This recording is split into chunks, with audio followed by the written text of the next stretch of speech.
So you know the form.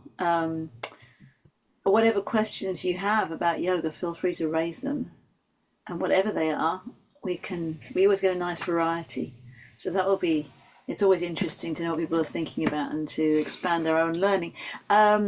Before we start, just Michelle's going to say something that may or may not happen. We'll hope that it doesn't, but it's yeah. Yeah. I did get a message from Rajashri this morning. And I will text her and just say that we're on if she wants to come on at any time in the 90 minutes.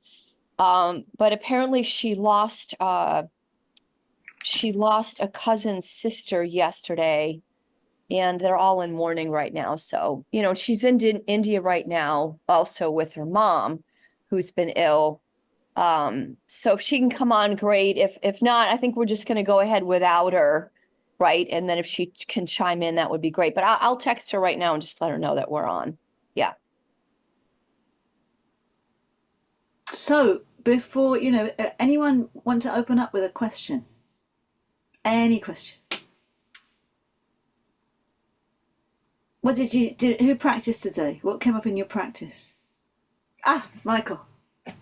Oh, I have a question, but it didn't come up in my practice That's all right. mode That's okay. today. But yeah, I just have kind of a technical question about in rabbit pose. The dialogue says how your neck might hurt a bit, which seems like a fair enough warning, but I don't know. It also seems kind of weird that it's suggesting that your neck's going to hurt because I used to roll forward a lot when I was more limber, and I had to sort of hold myself back from rolling too far. So, I felt like my neck rolled too far forward. So So I'm going to give wondering it to why that myself to start with because I've got a couple of short answers. One is that a lot of that dialogue relating to pain is for beginners.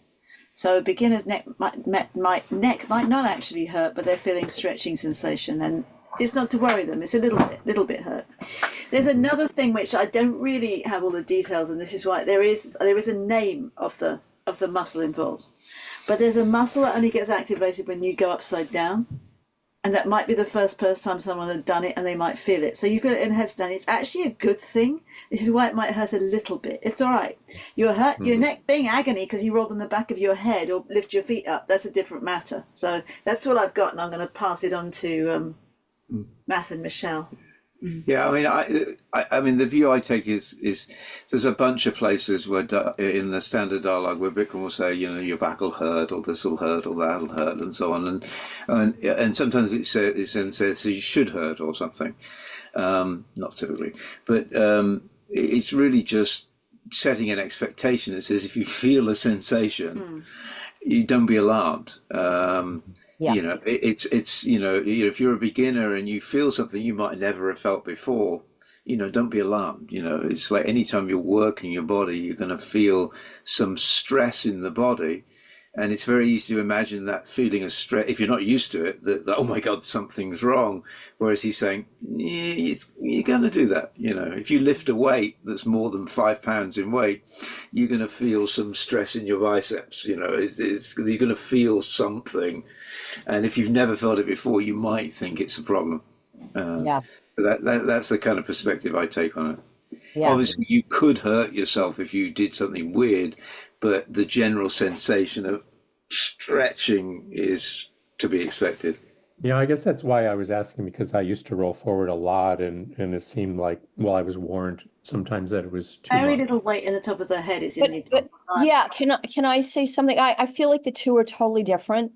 I do feel like you have to say the neck might hurt. I think you have to say that because I do think that it might hurt a little bit. And I think what Matt and Sarah are saying, I concur because you just like we do those postcards, Michael, it's just enough to dismiss it. It's enough to dismiss that you don't put much of a heavy thought on that because you're probably doing something like this for the first time, right? Hmm. So it Hmm. might hurt a little bit, but that doesn't mean you don't keep going. But I also think the other aspect when it says, little weight on the top of your head, That's another journey with people. And I did that. I had too much weight on my head, and I had a crackling in my ear. I thought I had a spider in my ear for a while, not realizing that I had so much pressure on my head. And sometimes you don't realize that you're going to the back of your head, right? I had to really, I mean, in my earlier years, I think I rolled too much, and no one had told me then it was too heavy on the head. So, and we actually talked about this in Pittsburgh, how, it's important to say that little weight on the top of your head. But I think the two are totally different. Yes, absolutely. They're not the same thing, Michael, right? So what you're experiencing, I think, is, if you're noticing that you're rolling too far and you're feeling it in your neck, then you have to remember that you're putting too much weight on your head. In fact, it's funny because you guys remember I told you about that story with Zeb Homison Mary had him do rabbit posture on the edge of the podium. Oh, yes, right? yes. So it was on the edge. And so I asked him if that was a true story this time when I was there. And he said, oh, yeah, Mary had me do that. And I used to love demonstrating for her.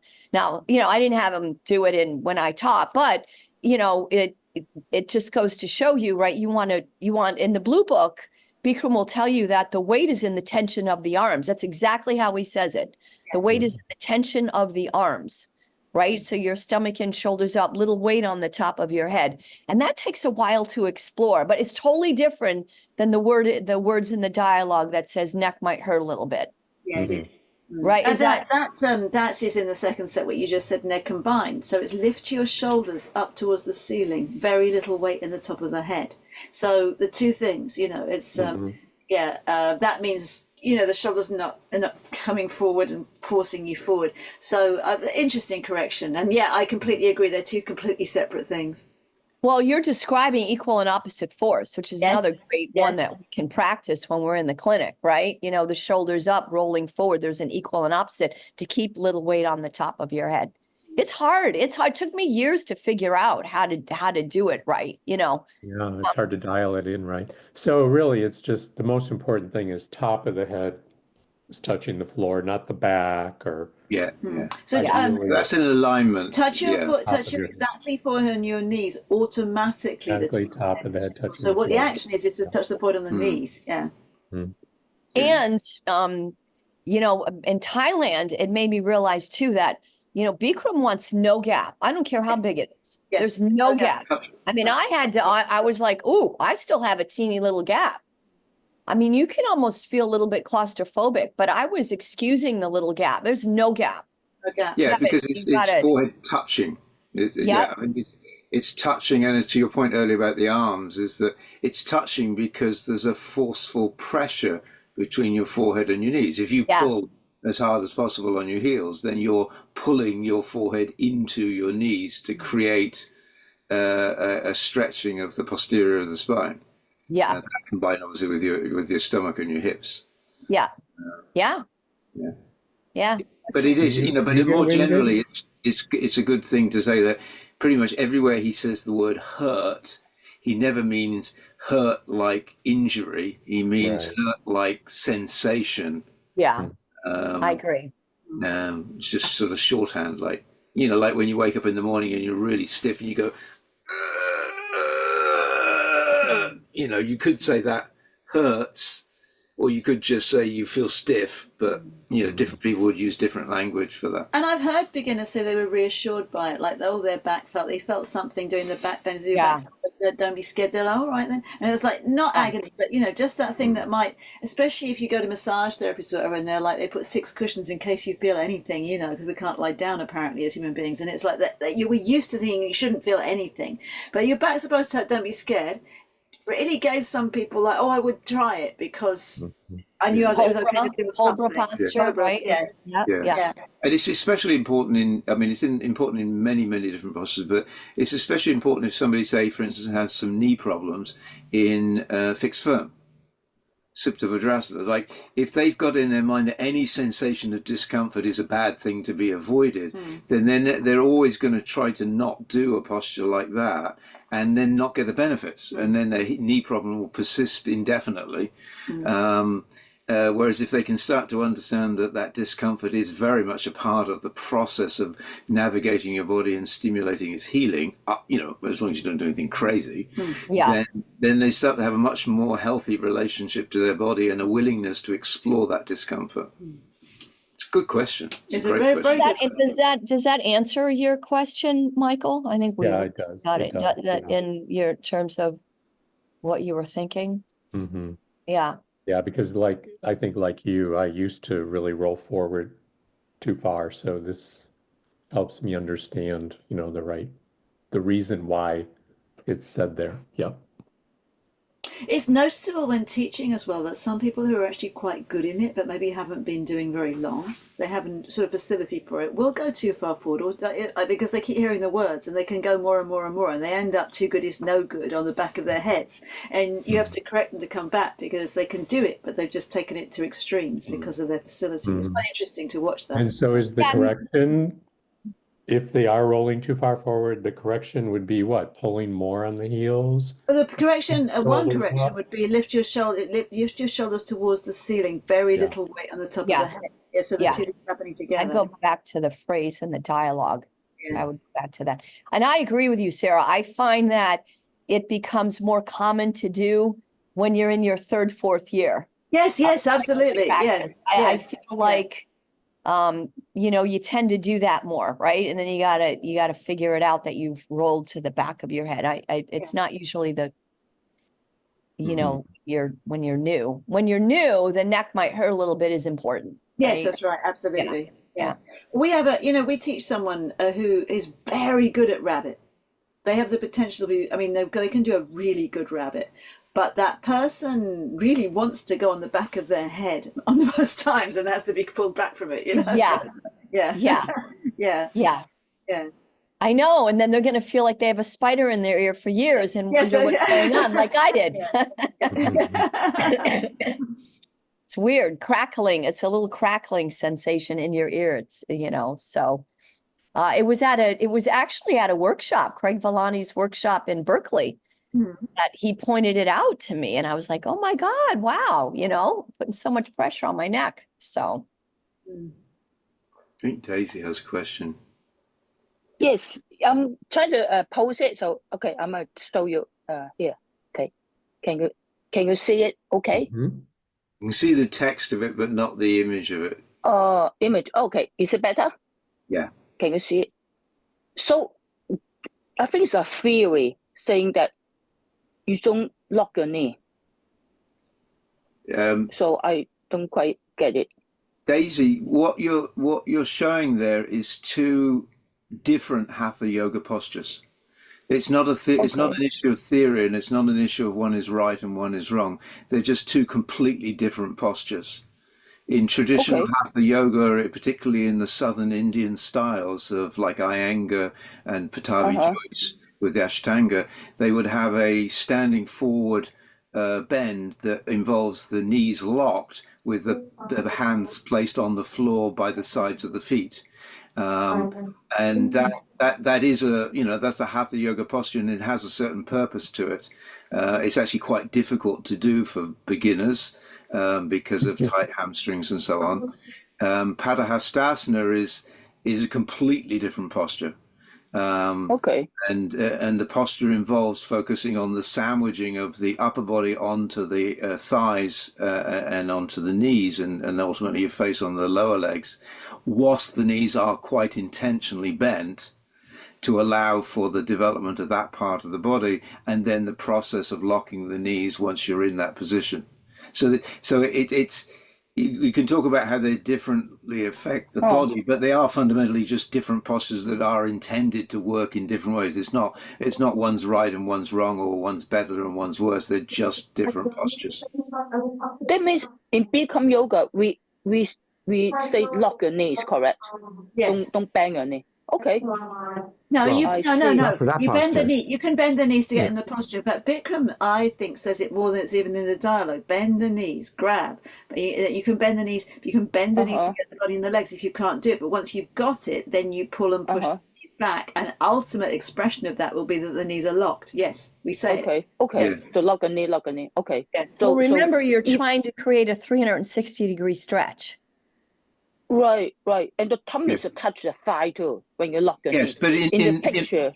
Yes, but if you, so we do a stretch that's like your left hand picture, the straight leg one. Uh-huh. We do a Uh-huh. stretch like that at the end of the class called Paschimottanasana. It's just that you're Uh-huh. lying on the floor when you do it. And so they're just two different approaches that have two different Okay. effects on the body.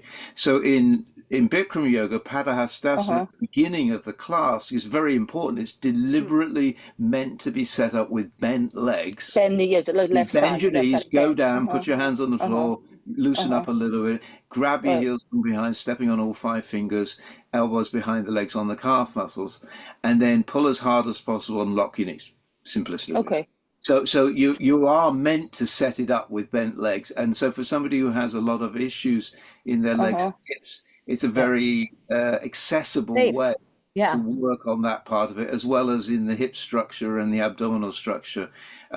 Paschimottanasana is a posture we do, which is like your standing version on your left side. We do it at the end of the class because by that point you've warmed the body up in all kinds of different ways that make that more accessible to do. There's Okay. also something I'm noticing which is off the left-hand side of your page, but there's an arrow Uh-huh. going down in the orange picture. And I, having practiced before Bikram, other kinds of yoga, these folds are very hard on someone who's not flexible in the backside of the legs, like very hard. Uh-huh. People get not just pain sensation, they'll get pain. So ours is actually a supported forward stretch, and that is not supported in the somebody very stiff, very over enthusiastic can quite likely make too much pain in the back of the legs. And you can see what Matt's got, because Daisy sent it to him, is the arrow is going down on that one. That's where all the pressure is. But it definitely isn't right or wrong. So, for instance, we do a version of the left-hand side, the straight-legged forward stretch. We do it before triangle. We do it after balancing stick. It's just we do it with the legs separate, which also helps with the hip structure for people who have mobility issues. Again, it's not the same, but it is a similar impact where you're working on some of the things that are highlighted in their graphics. So I think, the key thing I would say to you is that it's not the right way. It's not it's not one's the right way to do Padahasana versus the other one. They're literally just different postures that work the body in different ways with different intentions and different benefits. What was the question? The question is, I got this picture from actually a studio, and then I won't say, but anyway, they believe that when we teach, don't say lock your knee, because they say, look at the picture. If you lock your knee, that creates some problem. But I now understand that, okay, beginning from the left side, okay, bang your knee, blah, blah, blah. But the right side, you can lock your knees if you can, but don't force. And your hand should be grab your heels. Because I now look at the right hand side, the picture, I think the hands on the floor. It's So just not the same, Daisy. They're just literally, these are just two completely different postures. I mean, there's a separate conversation you could have about whether the knee should or shouldn't be locked. But I mean, obviously our teacher, Bikram Chowdhury, created this sequence and has directly or indirectly taught millions upon millions of people quite successfully. There are, we could talk for days about locking the knee and how therapeutically impactful it is. If it's done properly, a lot of people misunderstand locking the knee or teach it incorrectly. It's not about pushing the knee back. It's about muscularly engaging the straightness of the leg to the point where it cannot bend. And so it's a very powerful and very therapeutic thing. And I mean, ironically, I have a little anecdote about that, which has nothing to do with yoga. My friend had a knee replacement, a full knee replacement. The doctor told him he can't do yoga for, X amount of months. And he showed me the physical exercises he was told to do every day. And one of them involved him sitting down and locking his knees. Because it builds strength, it builds stability, it builds connection, it builds the synergy between the various different muscles within the body. So locking these is incredibly healthy, but there's a lot of misinformation from poorly trained teachers out there saying that. And I also think, to add to that, I think that what you're looking at too, Daisy, and I feel like it's a little bit out of context. Yes, very much so. I don't know, like, why. Right. Remember all the dialogue that we say and the safety of it, right? And the form and all that, because it's not, I mean, it's a stretch that you're trying to create 360 degrees. So there's a methodology and a technique to it, breath and all that. you know, and the lock the knees is the very last part, right? To get to, you know, maybe the full expression or not. I don't think you want to say right out of the gate, oh, this is unhealthy to lock the knees. I don't, you know what I mean? I don't know where that feels like I it's think, out of context a little bit, right? Like, so I need to like, talk to the person who say, don't say that, but I say, this is different postures, right? The pictures on the screen and the Bikram yoga, the Harmon pose, the last one is different. Ja, genau. Das ist voll schade auch. somebody have Der their, spielt uns There's das some background vor. noise behind you, Okay. Daisy. Somebody talking in the background. Oh, she's muted. okay. Du kannst froh sein, ich bin froh sein, dass wir weiß aussehen. Was meinst du? No, Jeff, that's you. Wir haben That's me. It Oh, is German. We're hearing wir German. haben einen Nachbar. Angelica, kannst du leiser? Yes. Here's the German call going on. You hear the whole thing. It's Yeah, very multinational event. Yeah, it is very good. that is cool. It's also, I don't know, I'm just another bit that I always think that the first, it's a warm up to start with, and also in that warm up, it seems to me it's warming up the brain to the extent that the techniques you're going to use later are all being taught at some level. Then, so they sort of penetrate the understanding. So you trying to lock the knees by pulling and pushing the knees back will give you an idea how to do it when you're standing up. It was warming up the body and also warming up the understanding. So quite intentionally done that way. Yeah. Also, I think for me, when my understanding, your tummy touch the thigh is really important, right? Yes, it is. It's supported. Yes, yeah. If you separate, don't lock your knee actually, because the strength is different, right? If you don't, That tummy is touch true. yeah. Okay. Yeah. I think. Yeah, so in consequence, that's why there's so much emphasis on the setup. Right. Yeah. Right. Okay. I think I got it. Thank you. Good. Thanks. All right. Good. Excellent. Any more? Any I questions? certainly have one online. You've got one. Anyone here? Well, I'm going to ask Michelle. Do you have any questions that came up in your recent weekend that were interesting to discuss? If you can think, we can do the. Well, I'm sorry I didn't think about that sooner, Sarah, but we had last Saturday, we did have a yoga talk on the, you know, what's the function of the dialogue, and how does it lead to a meditation? And there was a lot of different conversations about the clarity and the how concise the dialogue is and how important that is. And I also too, there was conversation about why some of these other things are said and is that necessary? Mama give me money, Japanese ham sandwich, flower petal blooming, you know, that kind of thing. And I, you know, it's funny that you bring that up, Sarah, because Daisy, I was listening to you. Sometimes I feel like we pull something out and we blow that up a little bit, and then we kind of create kind of obstacles around it, where it's a piece of the puzzle that goes part of the dialogue. And when you do the whole delivery the way it's intended, that piece doesn't have the same charge anymore. Do you know what I mean? By that, right? Like, yeah. Even the sequence is so important. If I'm off sequence when I say dialogue, if the sequence off, I think it's something wrong. Yeah, but I want to give you an example of what you just said before we went to a different question. You said that to make sure their stomach is on their thighs, and if it's not, they shouldn't lock their knees. And I want you to consider, though, that you don't want to say it that way. Exactly. Just see, you need to say the dialogue the right way. Right? The setup. Bend your knees, bring your hands, palms behind, step on all 5 fingers of each hand, right? And then you're still doing the setup with the hands, elbows behind, touching the calf muscles, right? And pull. And then here we are still with the form.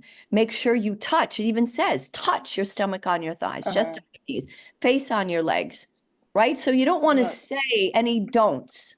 It's the other thing I heard a lot of. There's no Don't say don't. Yes, don't yes. say don't, right? So if you see that, Daisy, right, then Yes. you want to go back to making sure they bend their knees more, touch your stomach on your thighs.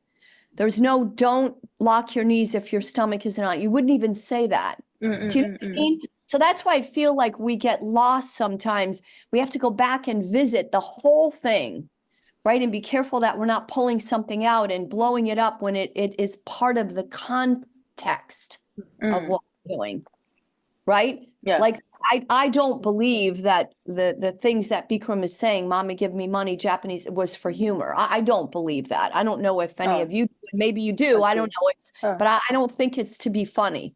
I think it's because it was in his world at the time. And he's from Japan and he wanted, I guess, 2 pieces of bread to be together with nothing in between, right? Yes, And "Mama, give me money" is, these things work, right? It's a quick, so I even with a smiling, happy face, I think is a moment of lightheartedness where, you're a little bit more, maybe he's putting you in a relaxed state to get your forward on the knee, or, Actually, in meditation, so yeah. for example, Vipassana, he'll talk about smilingly meditate. So it's a technique for just gentle smile, not grinning, but just not you're not scrunching up. Right. Gently smiling actually promotes the better benefits of the yoga. So happy smiling face is a way of saying that, Yeah. Right. And sometimes I think party time is an excellent release valve. I feel like sometimes that's why party time is in there. Because we've working so hard, we're so tense, and now he wants to just take the pressure off a little bit, start again. I think right? I'm not his saying, brain, but I don't think it was humor. Anyway, I believe, please add to it, but thank you for saying that, Sarah. I do think that was a big theme in Pittsburgh was, you got to be careful. I think it's, we got to make sure that we're saying the dialogue in its entirety, right? The whole thing, because that's what the student is responding to. Just be careful when we pull things out that we're not dissecting it too much, that now we've overanalyzed it and we've made some predictions about it that don't belong. Yeah. Enough said. I think we have to be careful. I think, Daisy, you have to be very careful not to paraphrase the dialogue.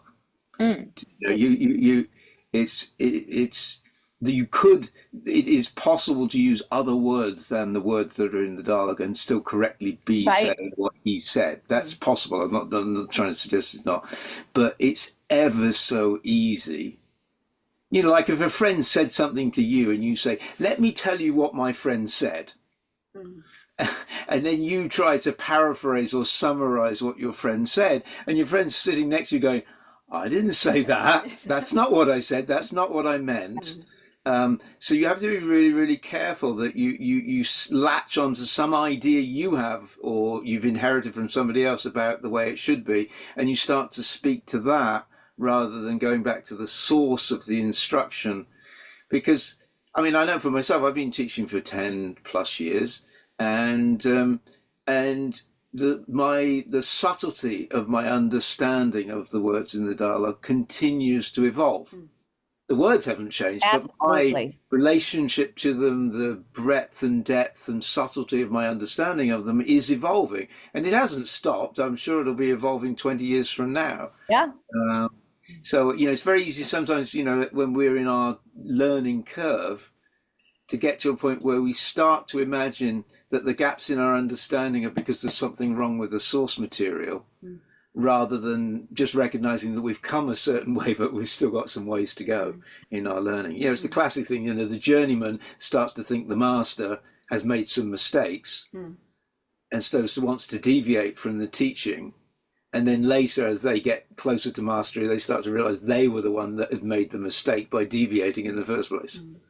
And if you think, many people say this, but it's a really wise thing to say. The dialogue itself is your teacher. Once you start teaching, you're out of teacher training, to say the dialogue, even when you don't know what it means, and you actually, you might think it's wrong. If you keep saying it, that becomes a source of education. As you say it and you watch the students do it, you get, the light bulb goes on for you as you stand on the podium. Then dialogue really, more I understand, more I understand and more stick to it, because I don't understand some of it. Sorry, so that's why I think that's why it's if you don't understand, that's like doesn't make sense because we understand it's really deep. I mean, the dialogues. I wish I can be more like fluent dialogue. And the sequence so important because I made mistakes. Like there's can be wrong in the particular sequence. That's what change. So yes, that one I really deep belief. Yeah, the more basic level, if you want to understand the Padahastasana question you asked, it's very easy. All you need to do is sit on the floor and bend your knees and lean forward until you're resting on your knees and realize how easy that is. And then straighten your legs and try to do the same thing and realize how hard that is. You know, there's a very good reason Padahastasana is the way it is. I was just going to say, this is a great segue, this conversation, because it kind of relates to the subject matter of the next question. Good. Which was an online question from Kati Saira from Helsinki in Finland. Oh, wow. She's That's not awesome. with us today. I mean, it's kind of late in Finland, but she's participated on a number of occasions before in these questions. So she has a question about head to knee with stretching or Janusharasana with Paschimottanasana. And she's actually focusing on the head to knee, the Janusharasana portion. The posture creates a deep forward bend compression, and the emphasis of the posture is rounding of the spine. The stretching pose works the best if the legs are straight, but how to keep it all aligned in quotes, where there are so many details to focus, again, question mark. For example, if I am able to round my spine and get the full focus there, then at the same time my knee is not straight anymore or my fingers loosen their grip. So in short, how is it possible to, and so I think she's really talking about head to knee, Janusharasana. In short, how is it possible to focus on so many details at the same time? Michelle. So it's head to knee, but what's the question? So I will paraphrase and Okay. forgive me for paraphrasing. So trying to round your spine, which, you know, in the dialogue is forehead touching the knee, and straightening the leg and maintaining a good grip in Janusharasana. So there's three things right there that all require some attention, some focus, and it's kind of hard to do them all at the same time. And how is it possible to maintain concentration on all of those things? Well, again, it's just so beautiful that we're going back to the dialogue, because if you hear the dialogue, right, turn your body to the right, grab your foot a couple of inches below the toes, pull your toes as hard as possible, flex your foot, heel up off the floor. That's first. Yes. Right? Then tuck your chin to your chest, like rabbit pose, tuck your chin to your chest, look at your stomach, place your forehead on the knee. Forehead not on the knee, bend the right knee. So I think if she's listening, I think she's got to start there, because the forehead's got to be on the knee. It's compression. But interesting what Daisy was mentioning, you know, we were just talking about sequencing, and Daisy was how important. What you just said, exactly that order. So some people befuddle themselves, and this might be Katie, because they already have their chin tucked in, they can't see anything, and they can't grab the foot, and then they're befuddled and they can't do it. So if you do it, go back to that sequence, exactly what Michelle just said, that sequence, turn, grab the foot, then just like rabbit posture, tuck your chin to your chest, then you could get everything in the place. And now you've only got to think about two things, the stomach and the foot on the knee. The rest of it stays there. But if you try, I think you're right. I think you're right, Sarah. I think that we bring it all together when it should be one piece at a time. Right? And then, because the moment I think sometimes we put our head on our knee and we're keeping our legs straight, you know, the forehead's on the shin bone. Right? It's not supposed to be on the shin bone. The forehead should be on the knee, right? To create the compression. Right? Jeff, can you mute for a moment? I'd like to say something. I'm not sure, but the question, like Michelle said, I'm not sure of the question, but my feeling is that she's mixing up the idea that these are two completely separate postures and styles, whereas the single leg, Janusharasana, is getting your spine as rounded as possible by putting your forehead to the knee, and that's rounding the spine more. Whereas in the stretching part, which is separate posture, you're actually trying to straighten your spine. Is she getting that mixed up? No, Those no, two? no. She's definitely talking about Janushirasana. Okay, only that. About yeah. But I thought she mentioned the other yeah, one but what too. I would say, you've used the same language as her, and I would take issue with that. That the purpose of the posture is not to round the spine.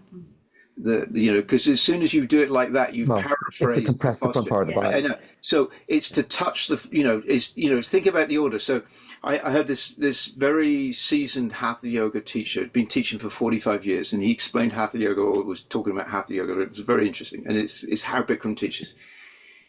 I ask you to do one thing and keep doing it. And then I add to that and I ask you to do another thing. And I want you to keep doing it. I didn't say stop doing the first thing and then I add another thing. And so you're building the asana. And so you grab the foot, you straighten the leg, because the heel has to come a little bit off the floor. And then you tuck your chin to your chest and you suck your stomach in and you touch your forehead to your knee. So you're forgetting all the rest that comes afterwards of it, which is about struggling to do it or needing correction. That's the posture. That the knee is locked. You've got a strong grip. That was the first step. Get a good grip. Lock the knee. Touch the forehead to the knee. It didn't say round the spine. The spine will round and there will be a compression because we've asked you to suck the stomach in and touch the forehead to the knee. That creates a rounding in the spine. But he didn't say round the spine. He said suck your stomach in and touch your forehead to your knee. Well, that's a really good point, so, Matt, because I feel like Bikram's pull your toes as hard as possible, flex your foot heel up off the floor, like rabbit, tuck your chin into your chest, forehead on the knee. Those words, okay, then he says right after that, if your forehead's not on the knee, bend the knee. So he didn't tell you to change one thing in your spine. No, I get it. I see One what you thing mean. with your, you know what I mean? Yeah. I'll read that. So yes, Yeah. exactly what you It's an said. effect, but it's not Touch your stated. exactly forehead on your knee, forehead to touch the knee. If you can't touch your forehead on your knee, bend the knee up a little bit. Yeah. And So- what happens a lot is then that's when we change the spine, when there was nothing in there to change the spine. Don't change the spine. Bend the knee. But I Right? have the dialogue here, and I can tell you with absolute certainty that there's no instruction to round the spine. Yeah. There are instructions which end up with a spine like rabbit posture, the backside of the spine stretching. There are many instructions how to structure the posture, which we've said, and then he refers to the compression of the front side of the body. So what was her question? I thought it was a question of comparing the So straight her leg with the actual single question, leg. her actual question is, she summarized it and is, in short, how is it possible to focus on so many details at the same time? And I would answer that by saying you focus on one and you add the next, you add the next, and you add the next. And part of the development of your practice of Hatha Yoga Asana is the development of the capacity to concentrate on more than one thing at once. Yes. And we do that in every single posture. And I think too, if the forehead is not on the knee, the posture hasn't started yet. Certainly. So I think there's a digressionary point here where we're talking about, which is that when we paraphrase the postures, we misunderstand what the actual intent of the posture is. The actions of this posture are very clear. Grab the foot, get a strong grip of the foot, flex the foot so the heel comes off the floor, which causes the knee to lock, and touch your forehead to your knee. Now, if we're all very athletic and very, very capable, then we'll all be able to do that, and that will be done. And then the asana will be breathing normal, eyes open, breathing normal. So holding it for however long it's held for. But most of the rest of the dialogue is then saying, well, if your forehead doesn't touch the knee, you bend the knee a little bit. Bring your right elbow down or right shoulder down, roll a little bit more into right, because you were skewed and twisted and you weren't straight because you hadn't turned your body properly to begin with. So they're all like corrective things, just like standing bow pulling, where there's a tremendous amount of dialogue which is corrective of all of the deviations from the basic action of coming down and trying to touch the mirror and kicking up. And there's nothing more beautiful than to see a sea of people. Absolutely. All absolutely every level of ability, bending their knee as high as they need to, straight or not, having their head on their knee.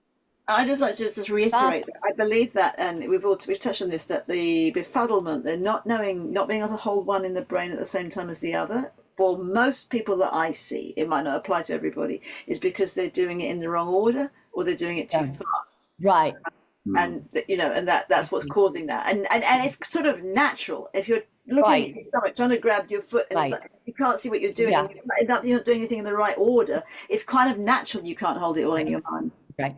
You guys, everything we're talking about, it's funny, I'm laughing, right? I talk so big here, right? But everything that we're talking about, I've done in my journey. Oh, yeah, absolutely. I have done all the wrong, I mean, both taking and teaching, right? Yes. It's endless. It's endless, right? Like But this thing, about the paraphrasing, go back to, but both you, Jeff, used some paraphrasing language, as did Ketty in her own wording about saying it's about rounding the spine, which is, if you start to think those things, which are not what the dialogue says, then you start to imagine, well, if my head is 4 inches from my knee, my spine's rounded, so I'm done.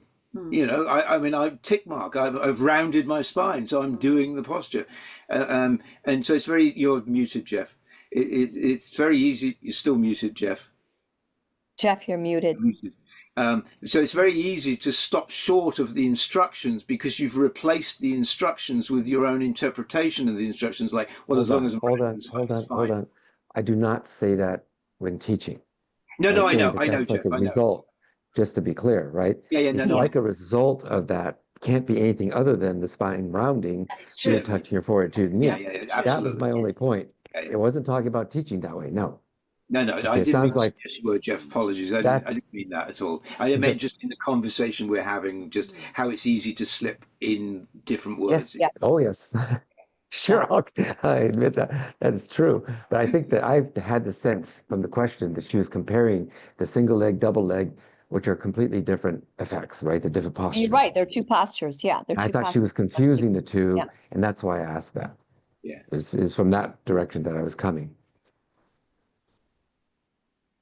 Yeah, I think the answer is what you're saying, right? Don't go slow and make sure you take it a piece at a time.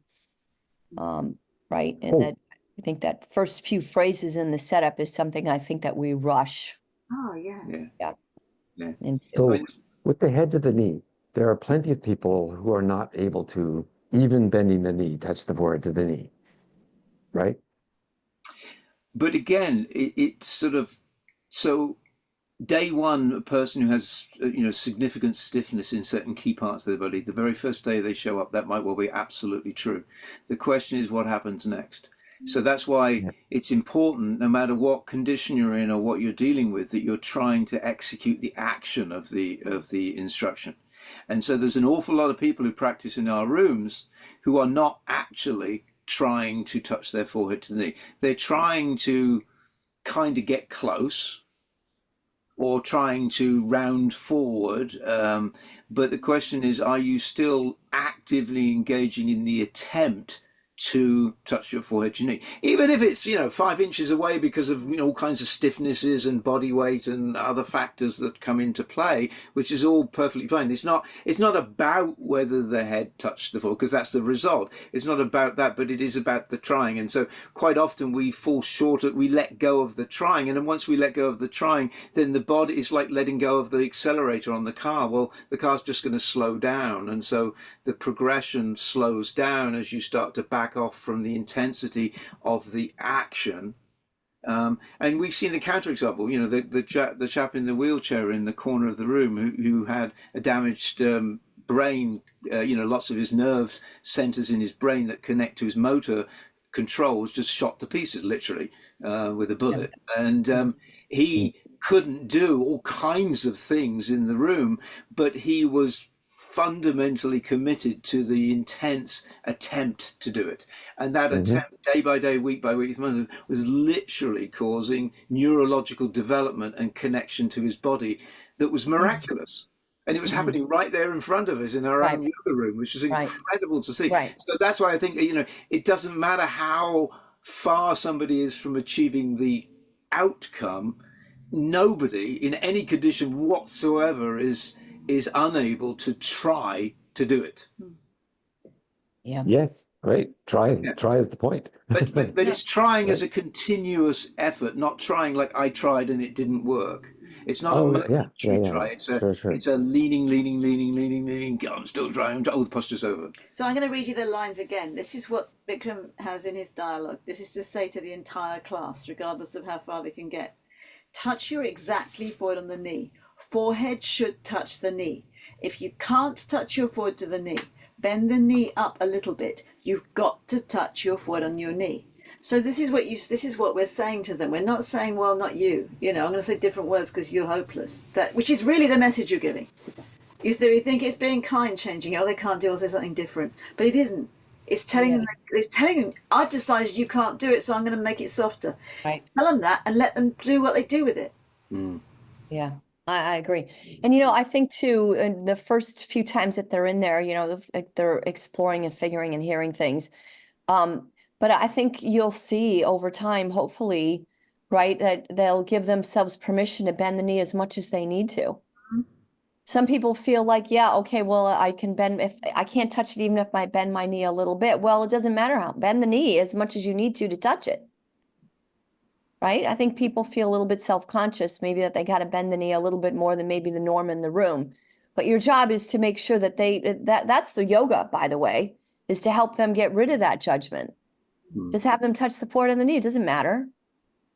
I would say one thing, going back to what Katie said, that, you know, she talked about the various things she struggled with in this posture, like, you know, keeping the legs straight, or the grip in her hands. That I think it's like you creating a tapestry as you assemble the actions of an asana. And so the first one, which is get the grip, is the one that you start with, that one as being your anchor point. So that, you know, the moment your grip in any of the postures where we ask for a strong grip, the moment you let that grip fall apart, everything else will unravel. You know, in all of the different postures where we ask for a grip. So the grip, which is the first instruction, typically grab your foot in various different postures, grab your foot or grab something else. That keeping that firm, and then keeping that firm, adding straighten the leg, flex the foot so the heel comes off the floor. And now trying to keep the two together. Okay, now exhale, chin, suck your stomach, and go down and touch your foot. You know, like, just think of it that you've got to start with the foundation and keep the foundation and keep adding. So if anything, if it's starting to unravel, you kind of wind backwards a little bit in the posture and then go forward again, straightening it out. Yep. And what I'm going to say is really not anywhere touching. This is the tip of the iceberg of what it actually means. And it is that if I'm approaching this thinking, and if someone's helping me to approach it this way, thinking, I can't do it, I'm never going to do it, this is going to have completely different effect than if I take exactly the same actions, thinking, I'm trying.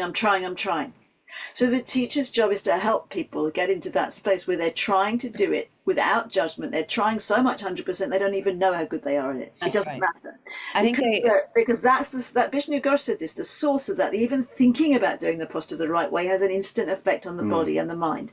So that's what they have to do. And it doesn't have to be good. There isn't good, there isn't bad, but there is how you approach it. They can't change. Well, what's so smart about the dialogue is it keeps you absolutely present to an action. Exactly. You don't have time to think about it. Do you know what I mean? You stay with the action. Maybe after class, they can think about something. Yes. But keep them focused on the action, and there's no room to think about the can'ts and the adjustments and the doubts and the handicaps and keep them, you know, it's a series of. Think of it, Rachel says, the more you struggle, the more benefits you get. The person doing the most struggling, I get it, is getting the more benefits than the person doing easy. Michael, you had your hand up. To that point, when it comes to describing benefits of postures, you know, that can also bring people out of the focus and the meditation. If you're talking a lot about what the posture does and why and where we're going next, I'm just wondering what you think about, because it's also kind of good information, but my experience today was with a teacher going on a lot about different things outside of the commands. I'm just wondering how you feel about, you know, what's the right amount, or is there any right amount, talking about extra things about the benefits. Matt, do you want to start? Yeah. What I would say is that you go back to my teacher, Bikram. And when Bikram talks about benefits in the room in a class, it's few and far between, and they tend to be very terse, momentary references to something, like good for reproductive organs in eagle or something, so they're very short, it's not, it's not multiple sentences and explanations and so on. They're just in the moment, sort of in the spaces of you working on something, good for the pancreas, or, that good for the kidneys, and good for the thyroid, the parathyroid, and so they're very short. And I think, that's the key, is if you're going to say something that's relevant in that moment, and obviously the dialogue has some source material there, it all is pretty short and pretty terse, and it's right there in a manner that isn't going to just, oh, that's interesting, let me think about that, and come way out of the posture whilst I, activate my neocortex to process that and have some reactions and opinions to it, kind of thing. Michelle? Yeah, and so remember this too, Sarah, if there's time to talk about it, because you're reminding me, one of the conversations too in Pittsburgh was, do you remember back in the day, we don't say it much here, or it hasn't come across anyway, but it is absolute necessary, is holding the asana in stillness, breathing always normal. Right, and the importance of that, right? There's a big conversation about that, and maybe we can illuminate on that a little bit. But you're reminding me of that, Michael, because I think sometimes some of the descriptions that are in there, and that can't be, a long, dissertation or whatever, right? But it does enable like a practitioner to hold the asana, right? It's a way to be in stillness, right? The ones in the dialogue are specific. I was going to say the same thing, that some of them are like that, but you've already taught them to do it. You're not going to say in the first step, for example, all that stuff and stands their head to knee. They've already done it on the fourth side. They know what they're doing. They're struggling with it. You say that, and the benefits just as keeping them in it. And it's interesting somewhere in the back of the brain. That's what I think it is. I think it keeps the mind busy, because you don't want the mind. You need the mind to stay present, and so I think Bikram puts that in there too, because he knows, right? He knows I've got to keep you. I'm your cognitive brain right now, right? Like I'm your other brain's on the shelf waiting for you in 90 minutes, right? Not so. But you're right. I think going in too much mechanical, what's the word? Anatomical detail. And maybe not the place. Maybe injecting worry. We've all got this. I don't think it's the place for the class.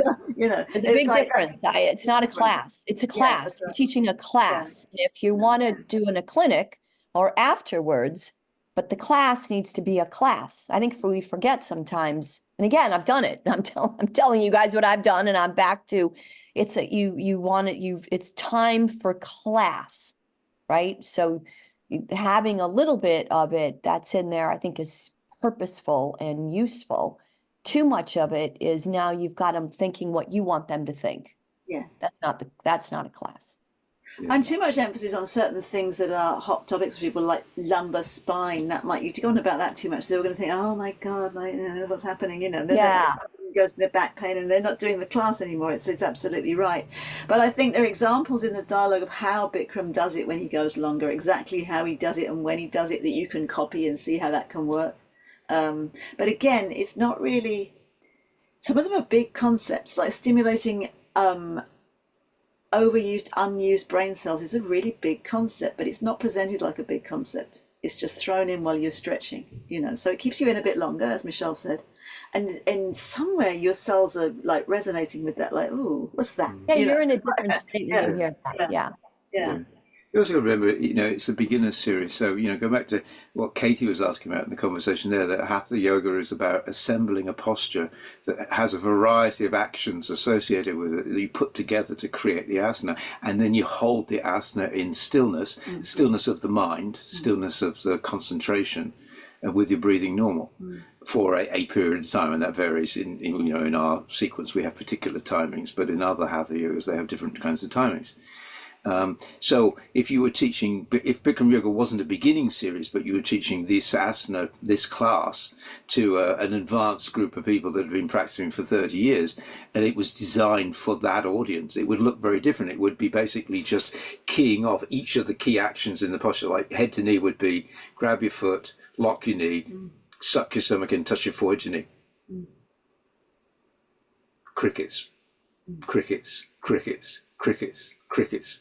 And the expectation that you as an advanced practitioner are doing those three things concurrently, simultaneously, and you keep doing them for the duration of the posture.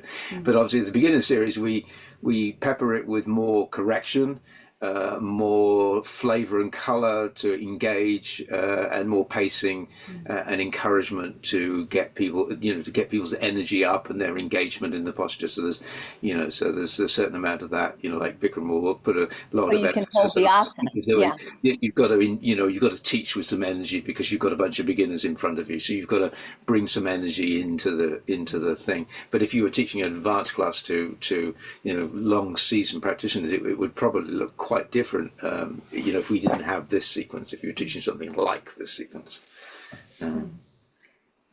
Yeah, I do think the words would be much less.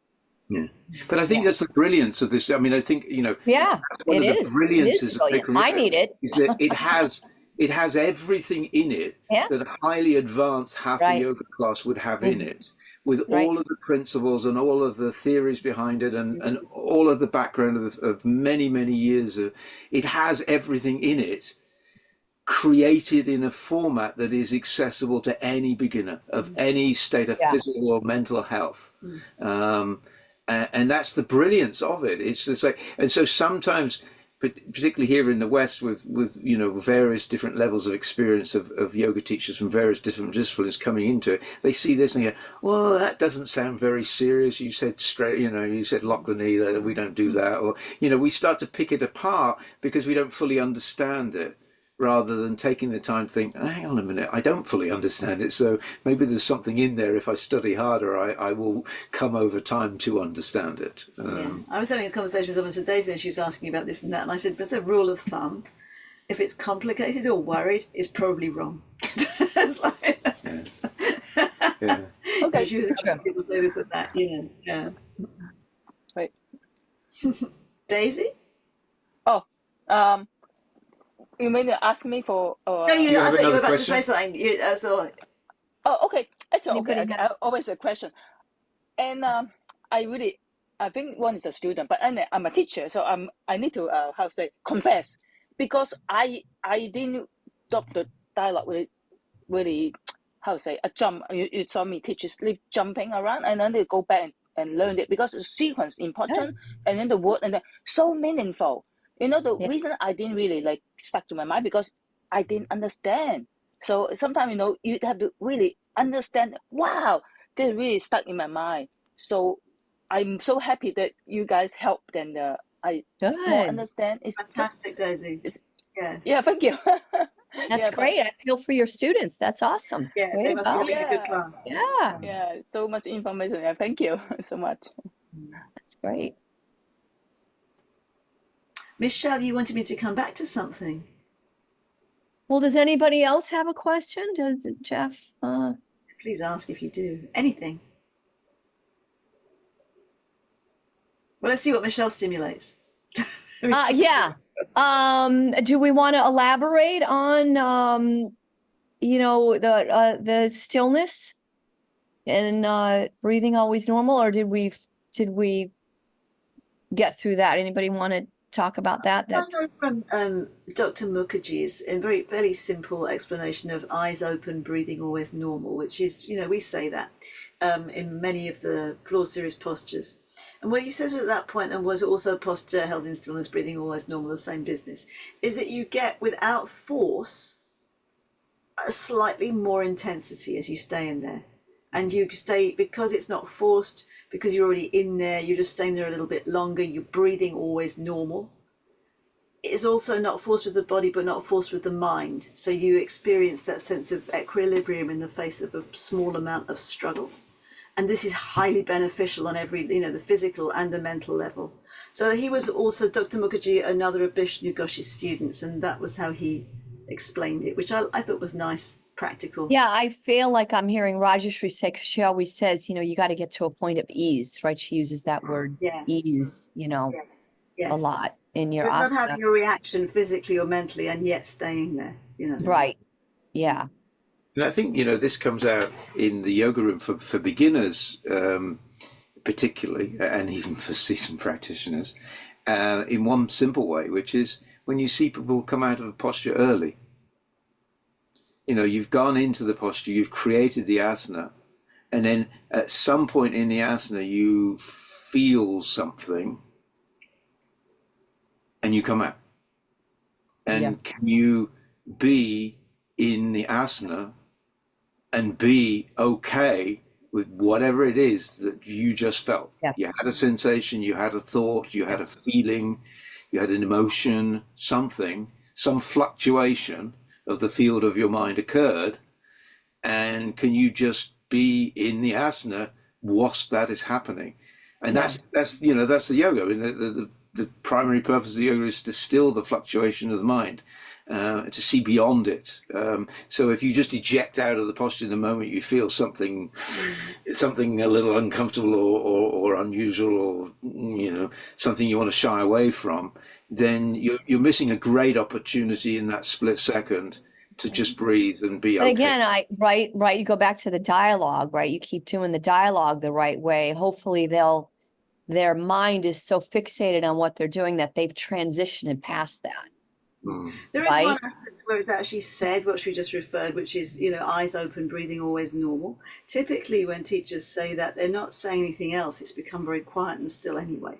There's not a lot of talk, for example, about the benefit of the spleen at this point or anything like that, you know. So if we go Right. it is a point that teachers taking them to that point and saying, right, stay there. So Right.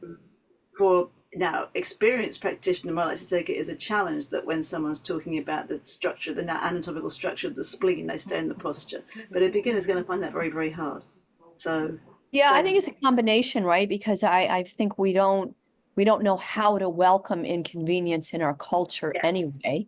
And, you know, so we automatically kind of run from it. And a lot of times I think we do that unconsciously, right? We have the ability to do it. I think I heard yesterday that we take in like every moment, like 11 million impressions, like in our mind. It's like amazing what our mind has to do to decipher what's important. And we can run from things so quickly.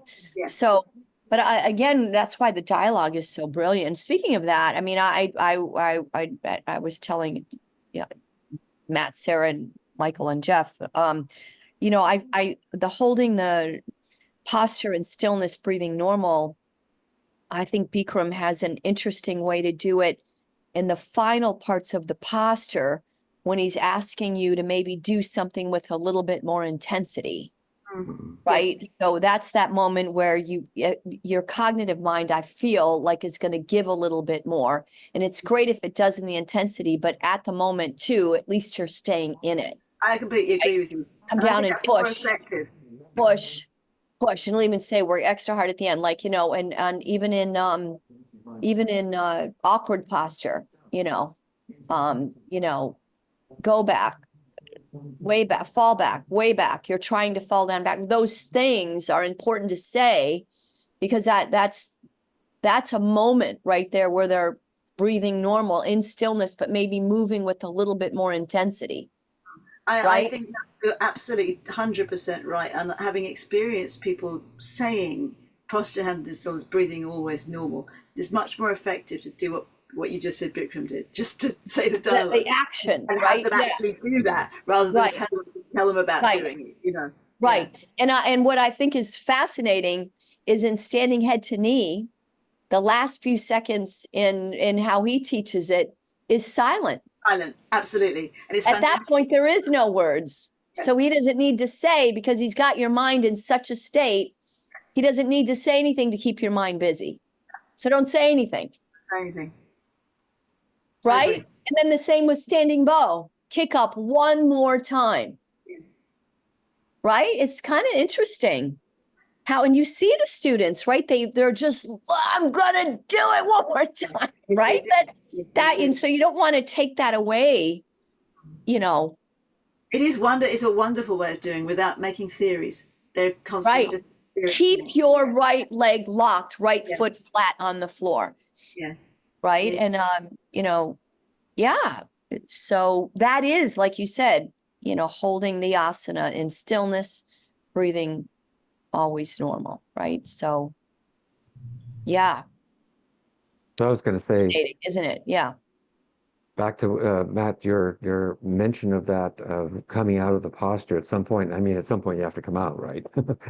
I don't think there's anybody we know that is holding the posture for hours. No, I But mean, come out when the teacher says rather than prior to when the teacher says. yeah, okay. And that could be different timing too. But that sparked a thought of the rabbit pose that lately, I'd say lately, it didn't used to be there. I really like the rabbit pose, but lately I've noticed, like months, that that one is very difficult for me now to stay in. So I'm noticing myself coming out of that one, maybe before the teacher says it, or maybe not, but it's a real urge is there. And I do not know what sensation is prompting me to want to do that. So I'm going to pay attention to that and see what Yeah, comes good. up. Be Because, curious. yeah, me too, because it's not a painful posture. It's like I'm complete, and I'm breathing, I believe, I'll do an extra focus on that. I believe I'm breathing steady, even out, in and out, not holding my breath. But it's like I have suddenly no energy left. Like it's like it completely goes away. Like I can't stay there anymore just because something leaves, something disappears. Yeah. Jeff, I actually had the same Because I keep experience. trying, right? I keep trying to stay there. Is it both And hold it sets there. that it happens? Both sets? Yes, yes. I had the same experience with you. So as I began not It being didn't able to used to be that. rabbit at all, and I was perfectly comfortable in it because I was doing it all wrong. Then I started to learn to do it, but I wasn't doing it very well for a very, very long time. Mm-hmm. And I almost always had the urge to come out, and sometimes I actually done it, and sometimes I didn't. Then, as I understood the technique more and how I went into it, understanding how to pull, now I can stay in it again. So, the only thing I've got for you is that you examine the technique of each stage and see if there's anything you're doing which is putting unwarranted stress Yeah. somewhere. I do notice it increases exponentially when I focus on stomach sucked in and pushing or putting my head against the knees, trying or being there and focusing on that. Well, And that is part of the do, posture, right? what I would do is actually look at it while you're doing it, each stage. Yeah, you got to do Yeah. you got to do it in the posture Yeah. itself. That's why it's kind of important to stay in it in that moment when you're feeling something. And I do. Postures. And I keep Yeah, telling yeah. myself, stay along, and at some point it's like, Just start right from the beginning when you grab your heels, when you bring your chin. How are you doing? What does it feel like? And then keep thinking of it. Where is there a point when it goes south somehow, even if it's just by a millimeter? And is that the point? So you'd have to Well, concentrate a lot. where it goes south is when I concentrate on the compression part of it, which is sucking the stomach in and making sure I have a good is it, contact with my knees, with the forehead. Is it emotional? I would say Is there most something likely. there emotionally that you're, It feels like that when I come out. It's like interesting. I can see nothing physical there going on, so it's got to be something else. But I have no idea what. It doesn't come into my mind, if anything. It's just like, oh, that got very intense Maybe at the end. something's processing. But You don't need to yeah. figure it out. You just keep, that's what's great about the yoga too. It's giving you therapy without having to sit on a couch and talk to somebody for 2 hours about I mean, you think right? That happens, right? Too. Yeah, I mean, the posture is all the postures create pressure, and I don't mean the pressure of like a compression, not the physical pressure, but they create a pressure in the body that will move energy or reveal where energy's stuck. And so sometimes you see it, say, in half moon, where somebody's setting up for half moon and they absolutely bend their knees and wriggle their spine. And you can tell they're doing it because they felt something in their spine. And that's their action to do it. But actually what it's doing is backing away from that sensation rather than just continuing to do the posture and see what will happen. And so when you stay in that posture and you just keep your attention on the actions of the posture, you may go through one class or days or weeks or even months of discomfort associated with like no resolution kind of discomfort.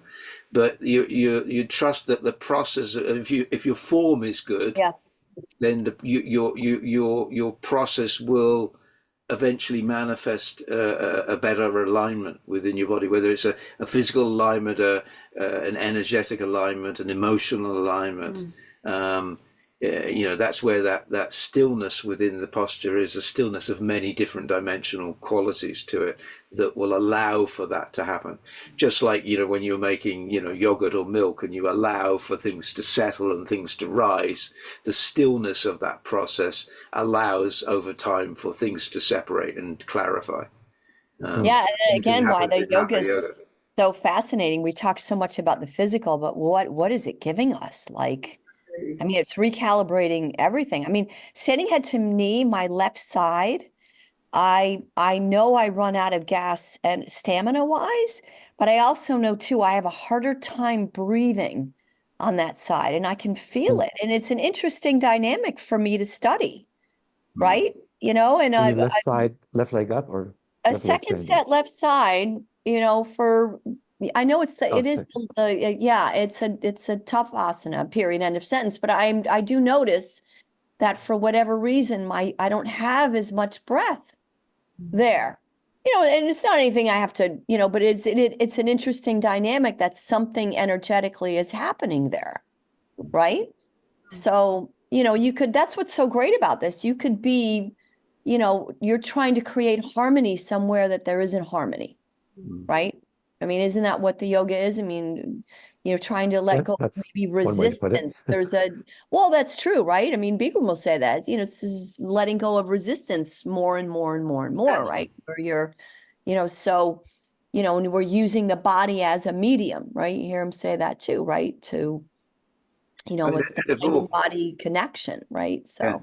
I mean, at a more basic level, specifically with rabbit, I can say for myself, because rabbit's a posture that I find very easy to do, that not every time I do it does it feel the same, and sometimes if I have not created the space in my spine prior to choking my throat and sucking my stomach in, then I've actually just created congestion in my abdominal region and tightness, and then tried to do the posture.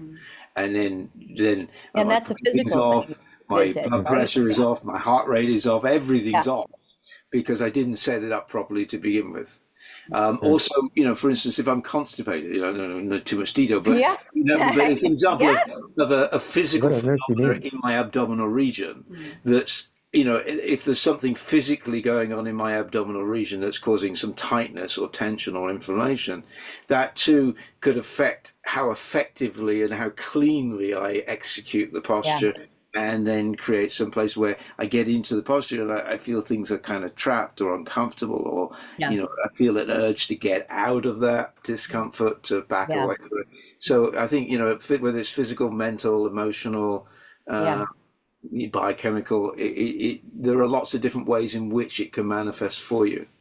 But the stillness, the correctness of the form and the stillness in the posture is really the remedy. Is where the remedy is to be found, I think. I share this, not share, I asked Bikram to look at my rabbit pose last time I met him. Really interesting because I never touched my forehead and my knee. And I saw him how he correct people can touch, but I couldn't. But he thinks good though, because he taught me how to look at the spine really evenly. Because now I learned that when you look at students, yes, sometimes they touch forehead, but actually they're not evenly. There's worse than I cannot touch, but my spine is really evenly open. So that's more important than to touch the forehead. So I think evenly, the pressure, that's the benefit as well. And I don't know, but that time, funny thing before that, I couldn't, then he said, are you Japanese? Because Asia have longer spine, shorter legs. Then I said, I'm not Japanese, I'm Chinese and Hong Kong. Oh, then he make a joke. Oh, even worse. So he said, even worse. So I like his humor. He just like, he said, okay, that's the best you can do. And he said, not bad. So I made a picture too last year. So anyway, just so many things have to learn. So I just really excited. But we're all built so differently. That's so cool. Yeah. Yeah. So that's great. You've got to be very careful with generalizations, though. And Bikram will use it sometimes, particularly in teacher training and in a particular context, and it makes sense. But you really have to look at each individual person and see what's there. Because I had somebody at a workshop I taught a year or two ago who said they couldn't touch their forehead to knee, that they hadn't been able to do it for 10 years practicing regularly, and I tricked them. by putting them in a slightly different position from one of the normal postures, and they touched their forehead to the knee, and they were absolutely shocked that they were able physically to touch their forehead to the knee, because they had just come to believe that it physically wasn't possible for them to do it. And what was so the position you put them in? I had them kneel down and bring one leg up in front of them.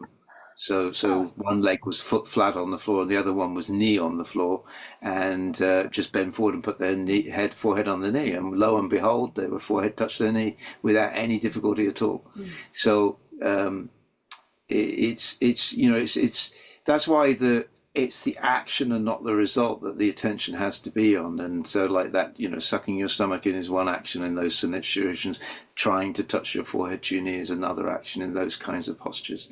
They're all really important actions to keep doing, whether you're in a wheelchair semi-paralyzed or you're super athletic and you just had an injury and you're dealing with it. It doesn't matter. You can still try. And the trying remaps your physiology, and it remaps your neurology, and it remaps your spirit. Yeah. Yes, it does. Very well said. That's good. Yeah. That's the great thing about it. Yeah. Tubi, do you have anything this time? Yes, I have many questions, but I try to explain because my English is very bad. But for example, in Savasana, when I say the instruction in Savasana 2 minutes, what do you recommend I say after, or only stay quiet? Oh, I stay quiet. The default would be to stay quiet. People will love it. You'll see them get deeper and deeper into it. In my opinion, it works really well, right? It's a 2 minute, the middle Savasana. Just I would how to get in, and then give them all the instructions to get in, which also starts them off on the process of doing it without saying extra, and then be quiet and stand there and put your own mind in a quiet space and just watch them and then start again. That's what I would say would be it never gets old, in my opinion. Yeah, there's a phrase in there at the very end of describing how to do Savasana that says, don't move. Yes. And I think you end with that, and then you give them the legit 1:45, 2 minute, and you'll find probably after 30 seconds, nobody's moving. Yeah. They have moments, but the longer and the more you do it, the more you set the precedent to do that. That's it. And then keep the honest 20 seconds in between the poses on the floor. Good question. There's nothing to say. I think you set it up. I know there's, Jeff, you say it, there is dialogue. That's great if you say that. But I think that the comment, don't move, is awesome. Everything. Thank you. So, yeah. Yes, I have another question. I don't understand very well the instruction in standing separate head to the knee when I say maximum body weight in the front leg. This instruction for me is very difficult to explain. When not in class, after the class, when some student ask about how to do maximum on the front leg to keep both hips in one line. Matt, why don't you have a go? Yeah, when you start that posture, standing separate leg, head to knee, you typically have a strong back leg. I mean, quite legitimately. You've taken a big step, and the most common problem with that posture is that people simply don't take a big enough step. You've taken a big step and you've locked both the knees, and then you come down, stomach in, chin in, you go down, you touch your forehead to knee. So it's also very important how they've executed the posture, because it relates to the leg. The posture's meant to be done, just like we talked about Janu Shavasana. The leg is meant to be straight in Janu Shavasana, and then there's an instruction about bend the knee if your forehead's not touching the knee. The same is true in standing separate leg, head to knee. It's meant to be a straight-legged posture with both knees locked. That's the posture. But as beginners, it's very normal for a beginner to have some difficulty trying to get their forehead to touch their knee. And so if they try to touch the forehead and they're trying and trying, but it's not actually touching, then there's an instruction about you can bend the knee a little bit. Not a lot, it's not a lunge, but just a little bit. So that getting into the posture is really important, and it kind of relates to where the weight is. So at that point where you try to touch your forehead knee, typically a lot of people will end up with more weight on their back leg than their front leg, which tends to cause their back leg hip to be slightly higher than their front leg hip.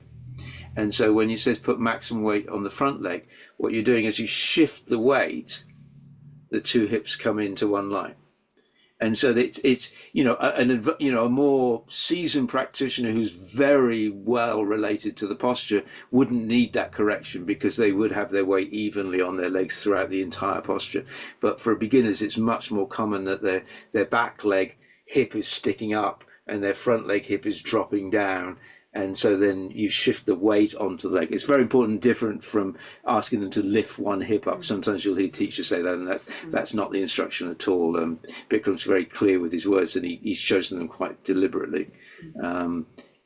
So yeah, it's just you can do that yourself. Like if you deliberately separate your legs, one forward, one back, and put all your weight in your back leg, you're going to feel your back hip stick up. Down, yeah. And then if you bring your weight forward, like imagine my shoulders are your hips. If you bring the weight forward so it's more even, then your hips will just naturally line up. And so you don't need to tell them anything to do with their hips. You just need to get them to shift their weight. But maximum weight on the front leg isn't meant to be put all of your weight on your front leg and try to have your back leg virtually off the ground. It's just corrective for that imbalance of weight distribution. So what he's saying is, when he says maximum weight on your front leg, what he means is firmly put your weight in your front leg. And when you firmly place your weight in your front leg, your two legs will be equally carrying weight and your hips will be naturally aligned up to the point of your natural physical situation. Does that make sense, Tibby? Yes, understand now. Thank you. Yeah. Michelle, do you want to add anything? Yeah, I just want to, I agree wholeheartedly, Matt, what you're saying. I feel too, the setup asks you to twist your hips 5 times, right? Beyond your flexibility, get your 2 hips in one line. Make sure that you say that, because that's warming up the hips. And Bikram wants you to keep the hip going forward. It's not a washing machine kind of a thing. It's forward. To get your 2 hips, twist your hips beyond your flexibility to get your 2 hips in one line, because that good structure with the backside foot, at a 45-degree angle, 2 heels in one line, exhale, breathing, you go down, arms and head together, tuck your chin to your chest, look at your stomach, touch your forehead on the knee, forward exactly on the knee, right? So, you're even in the setup, you're setting up, the hips so that, because if you don't have it set up that way, then that left hip or right hip, whatever one, is facing the front mirror and it's wide open, right? Right, but then the grounds of what the actual words are is slightly different. Turn your hips 1, 2, 3, 4, 5 times. Turn your hips. That's the action with the legs he was describing. Turn your hips to bring your hips exactly in one line from the side. That's slightly different words, but no, thanks, Sarah. Yeah, then say that. Don't say twist, then say turn your hips. But still, you got to make sure you say that. That's an important part too. I feel the other point I want to say too is, I remember back in the day having conversations with a lot of people that just didn't know how to shift their weight forward. They were stuck. They were trying to think about how do you do that, right? Because it is a weird thing when you're upside down. I don't remember myself when I sort of figured it out, but again, you figure it out over time. You figure out how to move the weight, maximum weight forward on your front leg. I feel like that's what's the term you want to say when it's a mind bender? I think people can't figure how to bring their weight more forward. Yeah, I think that's true. The mind-body connection literally isn't there. The neurology, right? I don't think it's there. By practicing, by getting it wrong. Exactly. One thing that can get in the way of that process, Michelle, is something that I sometimes experience as a beginner, and I don't hear it much now, but just in case anyone's hearing it, the teacher says bring maximum weight on the front foot. Yeah. It's the leg. Yeah. That's a whole different action, and that can get in the way. You know, it's Yeah. I mean, it's all of these things are really, Vikram's asking you to do something that's actually very basic with your body. This is basic movement of the body. You're basically moving weight onto the front leg, and to the point where the two legs are carrying the weight equally. And so, I've worked with at least one person that really struggled to get this, and I had them actually stand up with their legs separate and put my hands on their hips, obviously outside of the room, and actually have them learn to bring the weight onto, and I had to exaggerate, pull the weight off, bring it on, pull it off, pull it on, so you could feel that each time you did that, your hips are going to go up. That's a good clinic exercise, Matt. Yeah, exactly. It's just a one-on-one type thing, because they were really stuck with the sensation of that. What is that? Right. It's more commonly an issue with flexible people than inflexible people, though it is a phenomenon that affects both, but it is more common with flexible people. They're very much so. Very much so. Yes.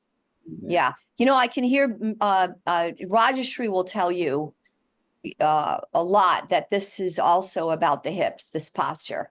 Yeah, so it's all the legs and the hips. So that it begins at the beginning and it goes wrong at the beginning for most of the beginning students. Yeah. So when it says turn your hips, that requires powerful legs.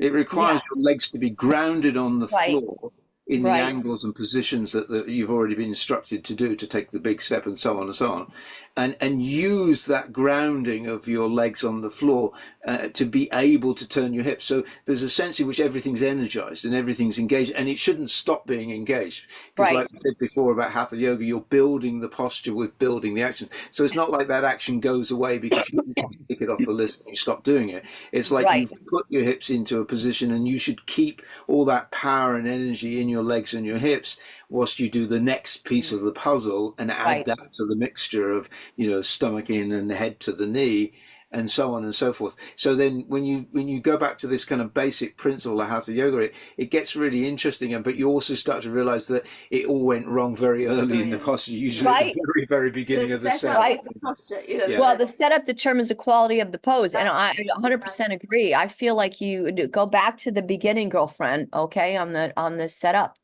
Yeah, they'll have an easier time. I can see it too, all you guys on our podium, because all of you are teachers, and you can see that even when they are turning, they keep the hip open. It's not enough, right? So despite this sad lack of Rajashri, we've managed to find things to say, and we're nearly run out of time. So it's like, wow. So we've got less than 2 minutes left. So Michelle, would you like to wrap up? Sure, Sarah. Let me just think if anything comes to mind. I was having a conversation with Matt and Sarah about my trip to Pittsburgh, and I guess I'll end on this. Have us end on this is more of a gratitude and a excitement, actually, because the reunion was all about RE-union, yoga meaning union, right? And a reunion. And the point of it was to unite again about the amazing effects of this original 90-minute 26-2 yoga practice, right? So, in Pittsburgh and in the East, right there, going back and revisiting everything about the dialogue and everything about the practice. So, I feel like there's a hunger and a craving, right, to know this information. And so I'm grateful, you guys. So thank you for being here, and let's keep the questions going, because, I think the more knowledge we have, the better, right? Obviously, right? Daisy, you're now going back to saying the dialogue. The more knowledge you have, right, the better. So, and, keep your delivery simple in the right way. I mean, you'll be amazed at the students, right? They're in their practice. Remember, we talked about that to you guys, right? It's about their practice. Their practice. Very briefly, Matt wants to add. Yeah, just want to add one thing. For everybody who's listening to this who wasn't here today, next, feel free to send us questions. Yeah. You know, even if you can't Yes. make this effectively it's like a podcast. If you can't make this talk, that's okay. But do send us questions. As you've seen, this is very organic, and whether Yeah. you're here asking a question or you've sent a question in, and we'll try to get to it. Well, Yep. thank you for your excellent questions, everybody, and thank you Yeah. for the discussion. Wonderful. Thank you very much, and see you Thank next you. time. I hope. So goodbye. Thank you. Thank you guys. Thanks, Sarah, for hosting. Thank you. Bye. Thank you. Bye-bye. Have a good day. Bye.